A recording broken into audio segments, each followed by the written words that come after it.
After the flashing lights fade and the police tape is torn down, silence returns to the room.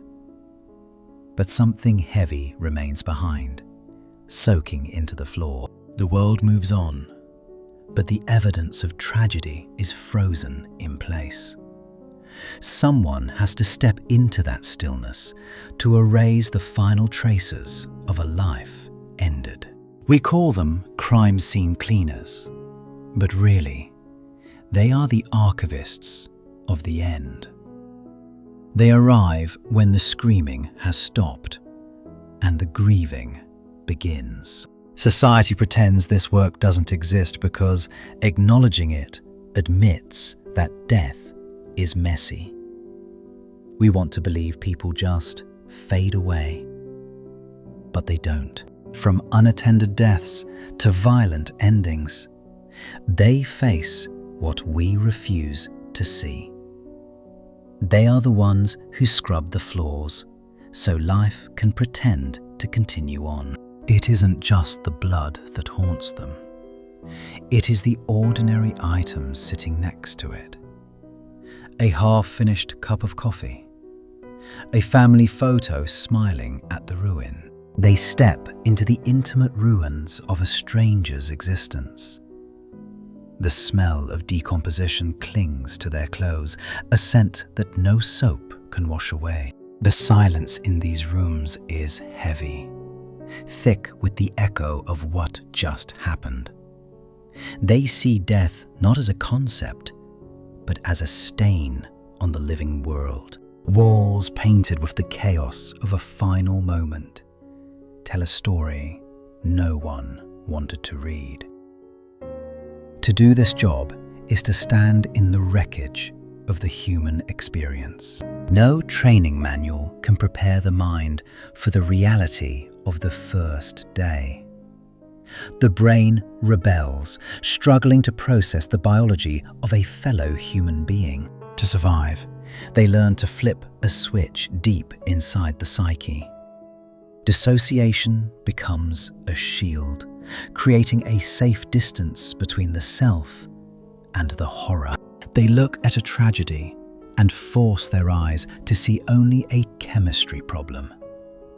If they let themselves feel the weight of the room, they would never leave.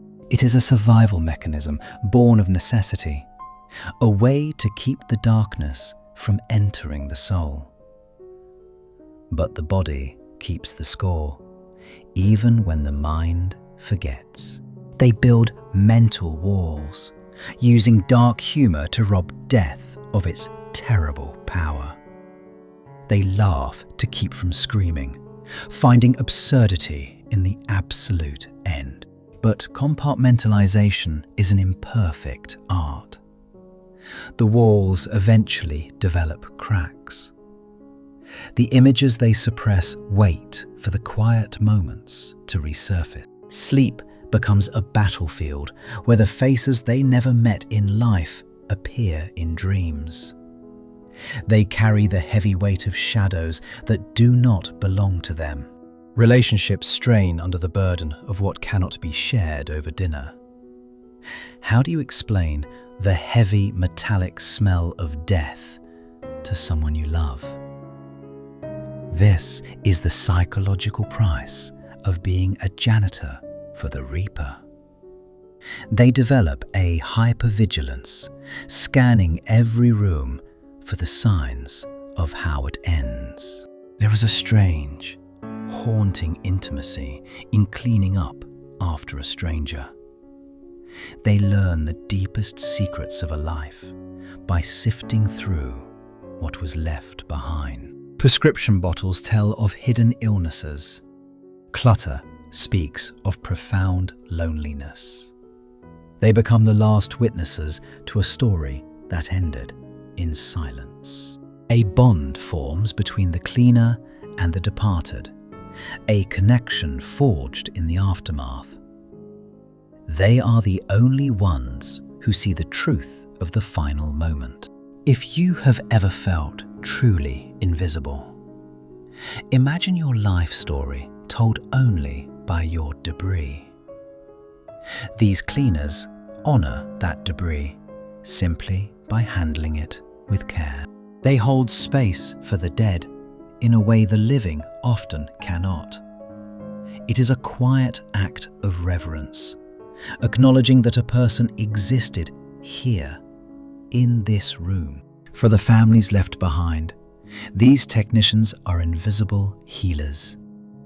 They enter the spaces that love cannot bear to see, taking the horror onto themselves. No mother should have to scrub the memory of her child's death from the floorboards. The cleaner steps in to intercept that trauma before it hits. By erasing the physical evidence, they create a space where grief can be safe.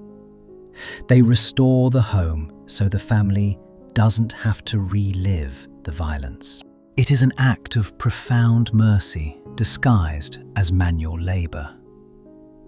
They carry the burden of the visual nightmare so that the survivors can focus on the memory. You cannot touch the edges of mortality every day and remain unchanged.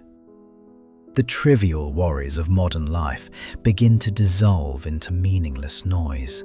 They see how fragile the vessel of the body truly is. Death stops being a distant concept and becomes a quiet roommate, always waiting in the hallway. Yet, amidst the gore, many find a sharp, crystalline appreciation for being alive. The coffee tastes better. The sunlight hits the floor a little warmer. When you see how quickly it all ends, you stop waiting to live your life. The mask of the false self falls away because there is no time left for lies. They live with one foot in the world of the living and one in the shadow. It is a lonely place to stand, but it offers a view that few others ever see. Perhaps they do this work because they understand something we try to ignore. We are all just temporary tenants in bodies that will one day fail us. In a world obsessed with permanence, they are the custodians of the transient. They remind us that we are biological, vulnerable, and deeply human. The true weight of the job isn't the biohazard. It is the emotional residue. Even when the chemicals have done their work, the energy of the room shifts. They absorb the shockwaves of tragedy so the rest of us can sleep soundly.